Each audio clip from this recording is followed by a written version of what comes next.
85-ci hədis An Aişə radiyallahu anhə qalət kənə Rasulullah sallallahu aleyhi və səlləm yestəftihü salətə bit-təkbir və l-qiraə bi elhamdülillahi rabbil aləmin. Aişə anamız radiyallahu anhə deyir ki, Peyğəmbər sallallahu aleyhi və səlləm namaza təkbirlə başlayardı, amma qiraətə isə elhamdülillahi rabbil aləmin deyərək başlayardı. Yəni, Bismillahirrahmanirrahim səslə deməzdi. وَكَانَ إِذَا رَكَعَ لَمْ يُشْخِصْ رَأْسَهُ وَلَمْ يُصَوِّبُهُ. Amma rüküyə getdiyi zaman başını təşxis etməz. Təşxis yəni belə qaldırmazdı və ya aşağı salmaz. Yəni rüküyə getdiyi zaman başı belə qaldırmaz və ya tam aşağı salmazdı. Yəni bədən bərabərliyində tutardı. وَلَكِنْ بَيْنَ ذَلِكَ. İkisinin arasında başını tutardı. وَكَانَ إِذَا رَفَعَ رَأْسَهُ مِنَ الرُّكُوعِ لَمْ يَسْجُدْ حَتَّى يَسْتَوِيَ قَائِمًا. Və rüküdən başını qaldırdığı zaman səcdəyə getməzdi tam düzəlmədikcə. Tam düzəlmədikcə. Və kənə izə rafa'a ra'sahu minəs-səcdəti ləm yəscud hattə yestəviyə qa'idən. Və həmçinin səcdədən başını qaldırdığı zaman tam düz oturmadıqca yenə ikinci səcdəyə getməzdi. Və kənə yəqulu fi kulli rək'atayn ət-təhiyyə və hər iki rəkatda ət-təhiyyət oxuyardı. Yəni ikinci və dördüncü rəkatlarda. Və kənə yəfruşu ricləhul yusra və yansibu ricləhul yumnə. Yəni, sol ayağını təşəhhüddə oturduğu zaman belə yayardı və sağ ayağını isə belə dik tutardı. Bu aydın da. Və kənə yenhə an uqbəti şeytan. Və şeytan oturuşundan çəkindirərdi. Şeytan oturuşundan çəkindirərdi. Və yenhə an yeftərişər raculu zira'ayhi iftiraşəs səbu' və kənə yaxtimu salat bit-təslim. Və həmçinin deməli, səcdəyə gedərkən qolları vəhşi heyvanların yaydığı kimi yaymağı qadağan edərdi. Deməli, belə getməyi qadağan. Deməli, qollar yerdən ayrı olmalı. Və kənə yaxtimu salat bit-təslim və namazı təslimlə, salamla bitirərdi. Bu hədisin mövzusu namazın necəliyi haqqındadır. Və hədisin qısaca olaraq şərhi Aişə anamız radiyallahu anhə xəbər verir ki, yəni Peyğəmbər s.ə.v necə olub və bu da elmi yaymaq məqsədi ilə, sünnəni çatdırmaq məqsədi ilə və dəvətən lil-ətbə' ənə Nəbi s.ə.v kənə yəbtədi'u əs-salat bi-təkbirət-i ihram və həmçinin bildirir ki, Peyğəmbər s.ə.v namazı təkbirət-i ihramla başlayardı və l-qiraətə bi-surət-il-Fatihə və qiraəti isə Fatihə surəsi ilə başlayardı. Elhamdülillah Rabbil aləm deyərək və idə rəka'a səvvə rəsəhu bi zahrihi ləm yərfa'hu aleyhi və ləm yunzilhu anhu.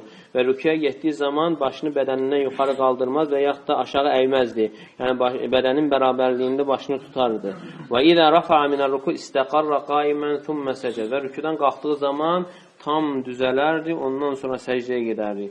Və idə qamə minəs-səcdətil ulə istəqarra cəlisən thumma səcdə əs-səcdətə-thani. Və həmçinin səcdədən qalxdığı zaman tam düz oturar və ondan sonra ikinci səcdəyə gedərdi. Və yəqra'u ət-təhiyyət fi kulli rək'atin və hər iki rəkatda təhiyyət oxuyardı. Və yeclisu hinə idin muftərişən ricləhul yusra nasibən ricləhul yumnə. Və həmçinin təşəhhüddə oturduğu zaman və bu xüsusən də birinci təşəhhüdə aiddir. Buna iftiraş deyilir. İftiraş oturuşu və ikinci təşəhhüddə isə tavarruq gəlir, tavarruq. Deməli, iftiraş odur ki, sol ayağı yaymaq və sol ayağın üstündə oturur və sağ ayağı isə belə dik tutur. Və ənəhu yənhə an əməleyni qabiheyni. Və həmçinin iki çirkin əməldən çəkindirərdi. Birincisi, şeytan oturuşundan çəkindirərdi və ikincisi isə və səcdəyə gedərkən, səcdə halında vəhşi heyvanların, tülkünün, canavarın qollarını yaydığı kimi yaymaqdan çəkindirərdi və namazı təslimlə bitirərdi, necə ki, təkbirlə namazı açmışdı, başlamışdı. Şeytan oturuşu aydındır, yoxsa? Şeytan oturuşu yəni belə yoxdur indi. Vaxtsa olubsa, ondan çəkindiyi Peyğəmbər s.ə.v. Yəni itin oturduğu kimi, it oturuşu kimi, belə yığı bədənə, belə. Yəni, belə bir oturuş, yəni namazda, xüsusi namazda qadağandır.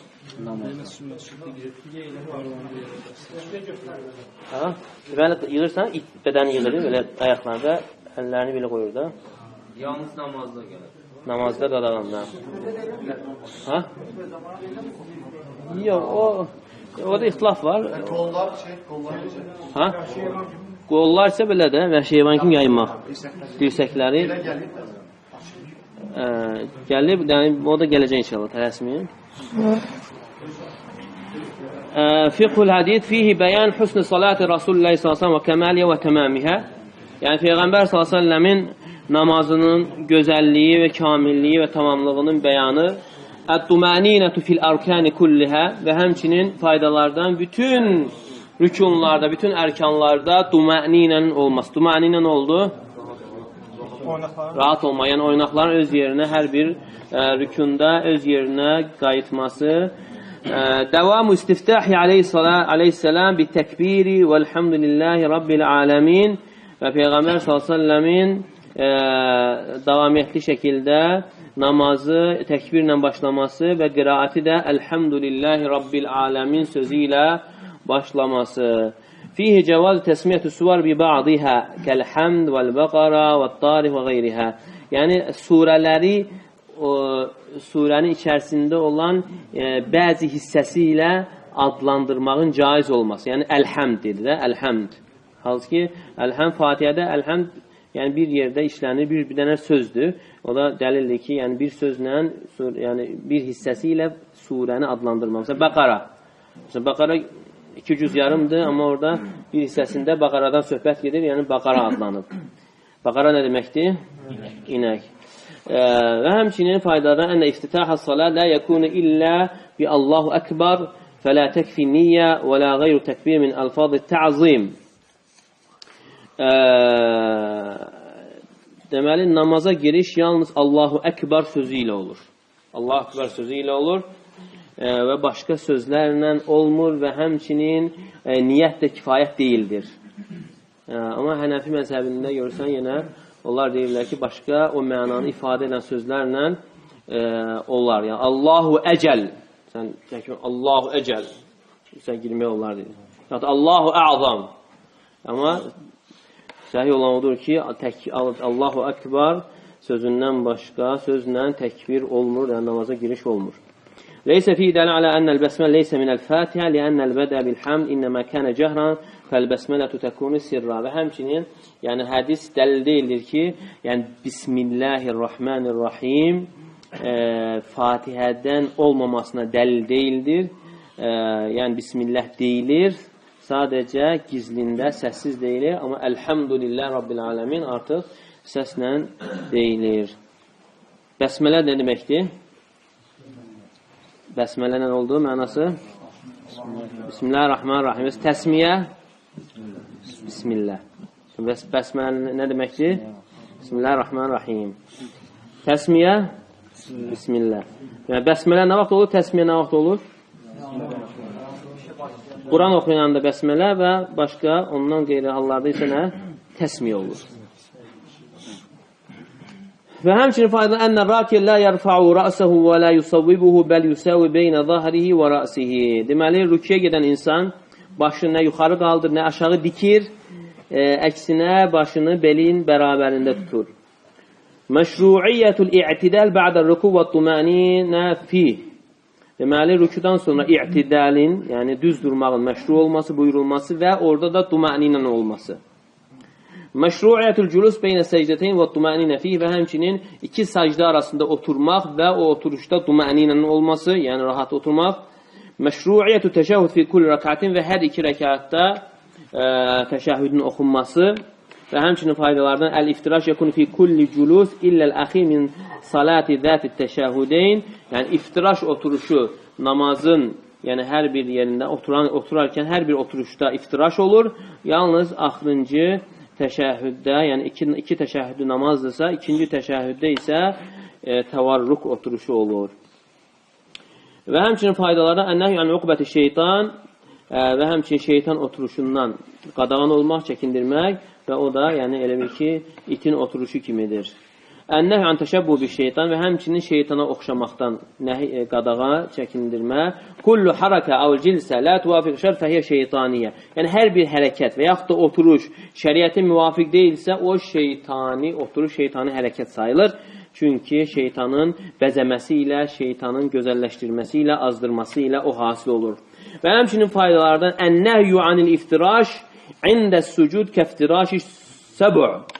Deməli, səcdəyə gedərkən səcdə zamanı vəhşi heyvanların yayıldığı kimi qolları yaymamaq, onun qadağan olunması və dəlikə bivadil mirfaqayn aləl-ard vəl-matlub raf'uhuma, yəni dirsəkləri yerə sürtmək, yəni sürtməyin qadağan olunması tələb olunan odur ki, dirsəklər yerdən qaldırılmalıdır. Ən-nəhy an müşabəhətil heyvan el-muftəris və həmçinin faydalardan vəhşi yırtıcı heyvana oxşamaqdan çəkindirmək. Ən-nə salətə tuqtəmu bit-təslimi kəmə ənəhə tuftətəhu bit-təkbir. Necə ki, namaz təkbirlə başlandığı kimi təslimlə də bitir, tamamlanır. Təslimlə də bitir. Yenə bax, təkbir məsələsində Hənəfilərdə müəyyən başqa görüşlər olduğu kimi, həmçinin onlarda salam məsələsində də problemli görüşlər var. Salam məsələsində də onlar deyirlər ki, yəni salam verməsən də namazdan çıxmaq olur. Amma əslində odur ki, salamla namazdan çıxılmalıdır. Yəni, çünki salam rükundur. Salam rükundur. Ona görə qəribə görüşlər var. Ona görə yəni, filan məzhəbdən əmriyib olmaz axı elə şey götürmək. Sən görürsən, deyir ki, təşəhhüd oxudun, təşəhhüdü qutarmısan, namazdan çıxmaq istəyirsən. Çıxdın namazdan. Yəni, belə şeylər var. Və yaxud da dəstəmazı pozdun, çıxırsan namazdan. Amma fakt, yəni, hədis onu bildirir ki, namazdan çıxmaq necə olur? Salamla olur. Və həmçinin faydalardan ənnə nisə kərricəl fi əhkəmi salah və sıfətiyyə mə ləm yuxas bi dəlil. Deməli, qadınlar da namazın əhkamlarında kişilərlə eynidir, xüsusi bir dəlil gəlmədikcə. Ona görə, yəni bəzi fərqləri gətirirlər qadınlarda, ona heç bir dəlil yoxdur. Hərsu Aişə radiyallahu anhə alə nəqli sıfəti salati sallallahu aleyhi və səlləm mufassala. Yəni, Aişə anamızın Peyğəmbər sallallahu aleyhi və səlləmin namazını müfəssəl şəkildə yəni, nəql etməsi, ümmətə çatdırması. Və həmçinin burada hikmət olaraq gətirir. Əl-hikmətü minəl-ityan bit-təkbir fi əvvəli salah. Namazın əvvəlində təkbir sözünün gətirilməsində, deyilməsində və təkbirlə Allah-u Ekber sözü ilə namaza girməkdə olan hikmət. Hiyə tənbih lil-musalli alə mə'nə hədil kəlimə. Elə bil ki, Allahu Ekber sözü, namaz qılan insan Allahu Ekber sözünü dediyi zaman namaz qılan insana bu kəlmənin mənasını bildirir, diqqəti yönəldir. وَلَتِ مَعْنَهَا أَنَّهُ جَلَّ شَانُهُ الْمَوْصُ بِالْجَلَالِ وَكَبُرَ الشَّانُ وَأَنَّ كُلَّ شَيْءٍ دُونَ جَلَالِ وَسُلْطَانِ حَقِيرٌ. Yəni, insan elə ki, mənasını dərk eləməli, bilməlidir ki, Allah Teala hər şeydən böyükdür. Yəni, Allahdan başqa hər bir şey yəni, aşağıdır, yəni həqirdir. وَأَنَّهُ جَلَّ وَتَقَدَّ عَنْ شَبَهِ الْمَخْلُقِينَ وَالْعَابِثِينَ. Yəni, Allah Teala yəni, məxluqa başqasına oxşamaqdan müqəddəsdir, ucadır. وَلْيَشْغَلْ الْمُصَلِّ فَهْمَ وَخَاطِرَ وَبِمُقْتَدَ هَذِي لَفْظَ. Yəni, elə bir namaz qılan insan fikrini, yəni fəhmini, anlamasını bu ləfsin, bu mənanın, bu sözün tələb etdiyi şəkildə məşğul etməlidir. وَيَسْتَحْقِرْ أَنْ يَذْكُرَ مَعَهُ غَيْرَ. Yəni, elə bir ki, yəni, bununla yanaşı, bu mənanı dərk edərsə, bununla yanaşı başqa aşağı şeyləri yəni, zikr etməkdən uzaq olacaq, yəni başqa şeyləri zikr etməyi aşağı görəcəkdir. Əv yuhaddisə nəfsəhu bisiva və yaxud da nəfsi danışıqlar deyirlər, qəlbə gələn danışıqlar, nəfsi danışıqları özündən uzaq tutacaqdır. Cəllə ismuhu qaləhu ibn-i mulaqi. Həqiqətən bu, yəni gözəl, yəni faydadır. Həqiqətən insan bu sözün mənasını yəqin olaraq dərk edərsə, onu fikirləşərsə, yəni bu sözlə yanaşı başqa aşağı şeyləri insan yəni xatırlamağı, yəni zikr etməyi utanar, həya edər. Həqiqətən də insan yəni, bu kəlməni dərk edərək deyərsə, deməli, qəlbdə başqa fikirlərə, dünyavi fikirlərə namazda ikən yəni, yer qalmaz. Və ona görə alimlər deyir ki, əgər bir insan yəni, Allahu Ekber deyib namaza girirsə və girən kimi yəni, elə 2 mərtəbəli ev tikirsə və yaxud da mağazına gedirsə, deməli, o insan deyir, Allahu Ekber sözündə yalancıdır. Necə ola bilərsən, Allahu Ekber, yəni Allah hər şeydən böyükdür, hər şeydən ucadır. Onda elə çıxır ki, Allahdan uca, sənin üçün Allahdan uca olan şeylər var ki, onu zikr edirsən, onu xatırlayırsan. Çünki insan yəni, sevdiyi şeyi daha çox xatırlayır, Mən əhabbə şeyən əksara min zikri. Kim bir şeyi daha çox sevərsə, onu daha çox zikr edər. Deməli, əgər insan həqiqətən də Allahı daha çox sevsəydi, Allahı zikr edərdi, başqa xatirələri qəlbinə yerləşdirməzdi. Və həmçinin burada qeyd gətirir, iqa, yəni hədisdə ərəbcə iqa sözü keçir. Birincisi iqa, yəni şeytan oturuşu, onu göstərdi, yəni o olmaz, qadağandır. Bir də var, şəriətdə gələn düzgün, yəni bu sünnə olan iqa oturuşudur. Yəni bu isə nədir? Bu isə icazəlidir, amma bəzən onu etmək sünnədir. İqa oturuşu, o aydındır. Necə olur o forması? Hə? Yox, o iftiraşdır. İqa, sünnədə gələn belə oturmaqdır. Yəni bu da iki səcdə arasında olur. İki səcdə arasında bəzən bunu etmək nədir? Sünnədir və həmçinin unudulmuş sünnələrdəndir. Unudulmuş sünnələrdən sayılır. Deməli, iqa iki cür oldu. Biraz şeytan iqası, bir də var sünnə olan iqa. Və sünnə olan iqa oturuş budur, iki səcdə arası. Və o ki qaldı, şeytan oturuşu isə nədir? Qadağandır. Alimlərin ixtilafı. İxtilafəl uləmə fi əf'alin Rasul sallallahu fi salat həl hiyə lil-vücub əmlə. Alimlər ixtilaf ediblər ki, Peyğəmbər s.ə.v-in feilləri, hərəkətləri, namazda olan hərəkətləri vacibliyi bildirir, yoxsa yox. Və racih olan, daha üstün olan, daha ağır gələn bu məsələdə odur ki, vacibdir. Çünki Allah Teala Quranda buyurur, və əqimus saləh, namazı iqamə edin, namazı düzgün şəkildə qılın. Və bu namazı qılın, bu söz xitabdır, mücməl xitabdır, yəni ümumi bir xitabdır, təfsilatı ilə zikr olunmuyor. Və bunu kim bəyan edib? Bunu Peyğəmbər s.ə.v namaz qılın sözünü öz əməli ilə, öz feili ilə bildirib. Və Buxarıda gələn hədisdə də Peyğəmbər s.ə.v buyurur ki, sallu, qılın, kəmə rəaytumuni usal, necə ki mən namaz qılan görürsünüz və o cür namaz qılın. وَالْفِعْلُ الْمُبَيَّنْ لِلْمُجْمَلِ الْفِعْلُ الْمُبَيَّنْ لِلْمُجْمَلِ الْمَأْمُورِ بِهِ يَدْخُلُ تَحْتَ الْأَمْرِ. Deməli, ümumi şəkildə gələn, əmr olunmuş ümumi bir məsələni bəyan edən feil özü əmrin altına girir və bu da ümumilikdə vacibə dəlalət edir. Vacibə dəlalət edir. Deməli, əmr gəlib Quranda ümumi şəkildə və onu da Peyğəmbər s.ə.v bəyan edib və özü də deyib ki, qılın, mənim qıldığım ki, qılın. Ona görə Peyğəmbər s.ə.v-in yəni, hərəkətlərinin, davamlı şəkildə etdiyi hərəkətləri namazda nəyi bildirir? Vacibliyi bildirir. Nə, mövzuya dair? Namazda, məsələn, dəstəmaz pozduğunda birbaşa çıxılmalı, salam verilir. Salamsız. Dəstəmaz pozuldu, salamsız çıxılır və yaxud da iqamə oxunarkən salamsız çıxılır. Yəni salam namazın bitməsini bildirir. Salam namazın bitməsini. Amma dəstəmaz pozuldusa, artıq namaz qutardı, pozuldu. Pozuldusa salama ehtiyac yox. Və həmçinin iqamə verilərkən kimsə sünnə qılırsa, Peyğəmbər s.ə.v buyurur ki, İdə qiymətis salat fələ salat illəl məktubə. İqamə verildiyi zaman fərzdən başqa namaz yoxdur. Fərzdən başqa namaz yoxdur. Yoxdursa, bəli, qılınırsa saxlanmalıdır. Qılınırsa saxlanmalıdır və bəzi istisna ola bilər. İkinci rəkatdadırsa və təkbirə çatma ehtimalı varsa qutara bilir. Amma yox, hələ birinci rəkatdadırsa elə birbaşa namazdan çıxır. İxlasla.com saytı tərəfindən təqdim olundu.